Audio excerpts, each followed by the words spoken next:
welcome to my channel. My name is Kim, and if you're new here, make sure to hit that subscribe button so you don't miss videos. I upload every Sunday. Today we're going to be talking about how to study effectively in college. In this video, I'm going to be giving you 3 of my top study methods, which will literally take you from failing to a 4.0, and make sure you stick around because the last one will be the most important. Starting off with active recall. Active recall is a method where you take information from your brain without looking at notes or any sort of reference, and you see how much of it you could remember. This can be done in a number of ways. Active recall is used when you're using a flashcard because you're looking at a word and you have to recall what it means or the rest of whatever sentence you have on the flashcard. It could also be used by closing your notebook, taking out a plain sheet, and writing everything that you remember.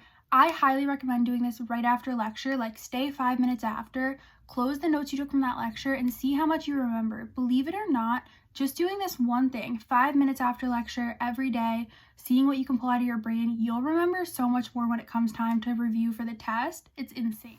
Another way to do this, and if you're currently in school for college, you've probably seen it a lot in the library, is people not looking at their notes and writing everything out on a whiteboard.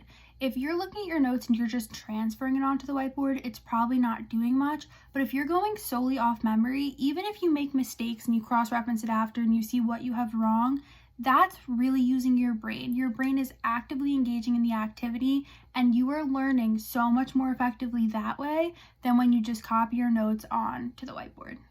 My second tip would be to space out how you learn and when you learn. So if you review one chapter one day, you're going to want to review it again in 3 days, review it again in a week. A great tool for this so that you don't even have to plan it is using Anki. If you're not familiar with the application, I'm going to be making a separate video on it because I get requests all the time. But Anki is essentially a virtual flashcard app that has its own special algorithm, so it will space out the information that you're learning for you, and then you don't even have to think about it. If you don't want to use flashcards, then just keep a schedule when you're doing it. Try to space it out 1 day, 3 days, a week, and so on. And my last and final tip, which is the most important, is to put what you're learning into practice. Try to teach it to a friend. Do a bunch of practice problems. I often get asked, where do you find practice problems if your teacher doesn't give it to you?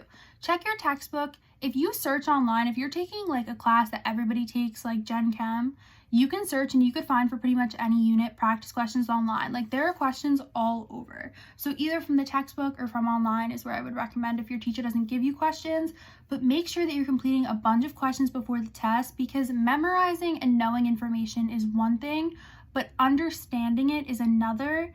And the only way to test your understanding is either by teaching it to someone or doing practice problems. Do this and I promise you your grades will go way up. Let me know down below what you want to see next and if you like this video. See you in the next one. Bye.